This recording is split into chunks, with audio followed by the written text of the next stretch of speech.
within national Israel is spiritual Israel.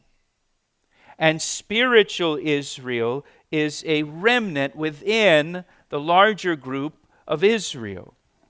And spiritual Israel believed in Jesus Christ.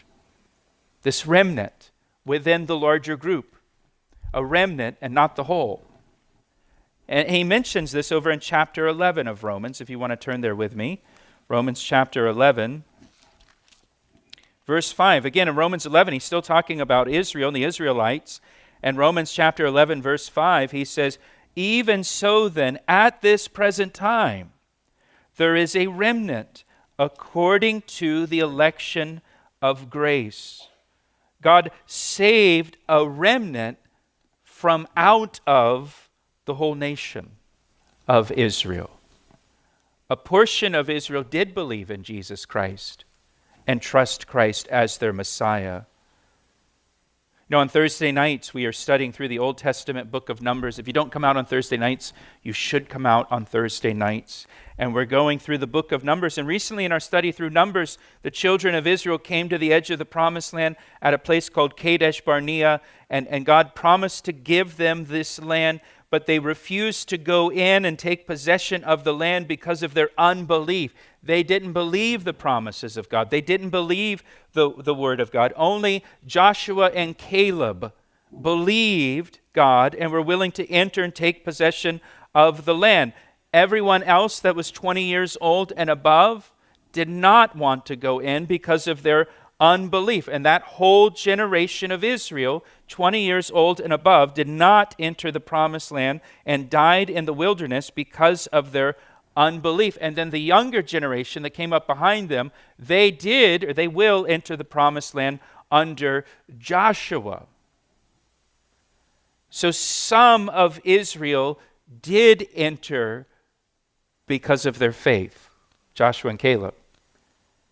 But the great majority of Israel, 20 years old and above, did not enter in because of their unbelief. So some did enter in by faith. The younger generation entered in by faith, but not everyone. Only a portion of Israel entered the promised land and enjoyed the blessing of the promised land. It was a remnant, not the whole. It was a remnant within the whole, a remnant from the whole. And that is true throughout Israel's history. It's always a remnant that believes. You know, later on in the Old Testament, the children of Israel will go into captivity in Babylon, and they'll be in captivity for 70 years in Babylon.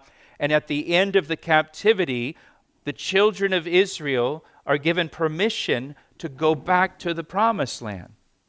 So they're all invited to go back, but only a small remnant goes back.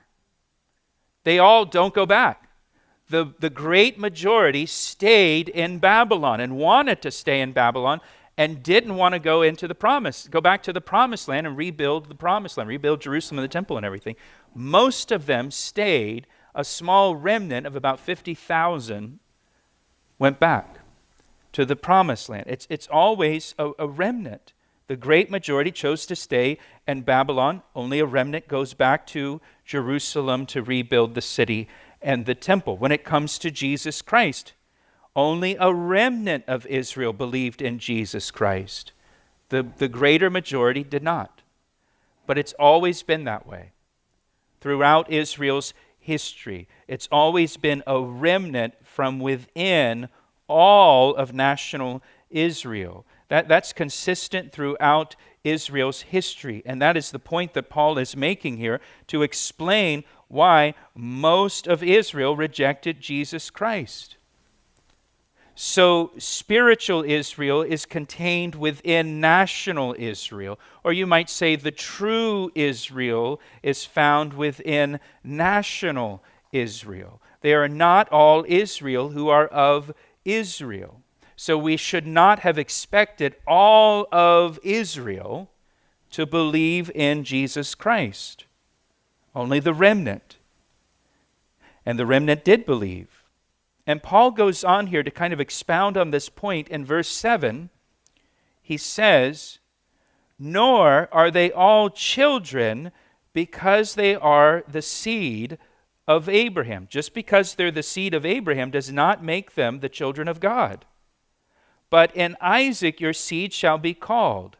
That is, those who are the children of the flesh, these are not the children of God, but the children of the promise are counted as the seed. For this is the word of promise. At this time I will come, and Sarah shall have a son. Not everyone who was a physical descendant of Abraham was a child of the promises that God made to Abraham. Or not everyone who was a physical descendant of Abraham was a child of God. You know, the Jews believed that they were children of God by the mere fact that they were descendants of Abraham. And that as physical descendants of Abraham, that automatically makes them heirs of all the promises God made to them and children of God.